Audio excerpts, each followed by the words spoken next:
ভালো মেয়েদের ভাগ্যে কোনোদিন ভালো স্বামী জুটে না। কেন জানেন?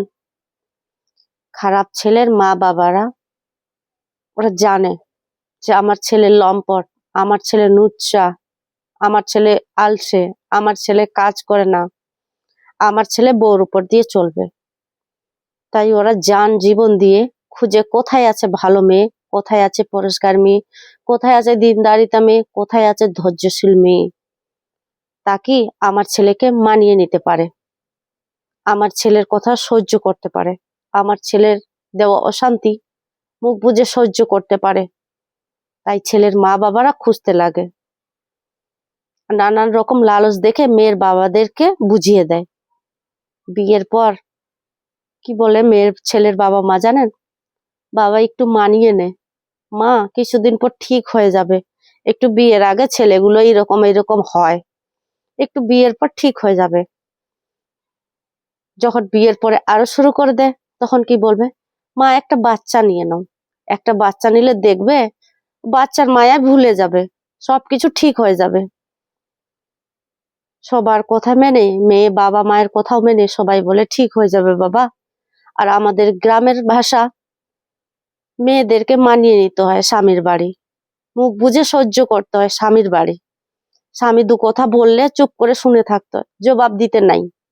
ধীরে ধীরে আরো লম্পট চরিত্রহীন পুরুষ আরো বেশি হয়ে যায়। মেয়ে তো সহ্য করে নিচ্ছে, বাস কোনো রকম একটা বাচ্চা নিয়ে নাও। যখন একটা বাচ্চা হয়ে যায়, একটা বাচ্চা নিয়ে নেয় সবার কথায় শুনে, গ্রামবাসী আত্মীয় স্বজন মা বাবা সবার কথায়, বাচ্চা নিলে ঠিক হয়ে যাবে। জানে যে একটা মেয়ে বাচ্চা ছাড়া থাকতে পারে না, একটা মেয়ে সবকিছু ছাড়তে পারে, নিজের বাচ্চাকে ছাড়তে পারে না। তখন কোনো রকম মা বনে যায়, তাকে শ্বশুর বাড়ির কাজের লোক বনে যাবে, কাজ করার মতো কাজের লোক আর রাখা হবে না। বাস ছেলে আবার লম্পটগিরি শুরু করে দেয়, চরিত্রহীন পুরুষ এদিক ওদিক ঘুরতে শুরু করে দেয়। আর ওই মেয়েটা বাস শ্বশুর বাড়ি তখন চাকরানি হয়ে কাজ করে আর নিজের বাচ্চা দেখে। বাস জীবন ধীরে ধীরে ধীরে ধীরে গেল মৃত্যুর দিকে। ওই বাচ্চা দেখতে দেখতে শেষ জীবন।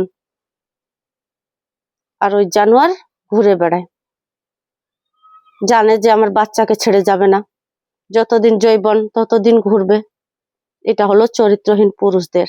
আর সাধারণ মেয়েকে এই রকম করে ফাঁসানো হয় লালচ দেখিয়ে, ঠিক হয়ে যাবে ঠিক হয়ে যাবে, মেনে নাও মানিয়ে নাও, মেনে নাও মানিয়ে নাও। এই রকম করে ভালো মেয়েগুলো, সব থেকে সহজ সরল মেয়েগুলো এখানে ঠকে যায়।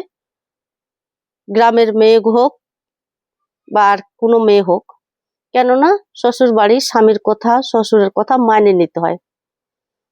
এই রকম করতে একটা সাধারণ সহজ সরল মেয়ের জীবনটা ধীরে ধীরে মৃত্যুর দিকে ঠেলে দেয়। কথার আঘাত, মারের আঘাত, যন্ত্রণা সহ্য করতে করতে শেষ জীবন। এটা হলো সহজ সরল মেয়েদের জীবন। মানিয়ে নিতে শেষ, মেনে নিতে আর মানিয়ে নিতে, তখন আর কোথাও যাওয়ার জায়গা থাকে না, শেষ, কিছু করার রাস্তাও থাকে না। এটা হলো আমাদের গ্রামের সহজ সরল মেয়েদের, এটাই পরিণতি।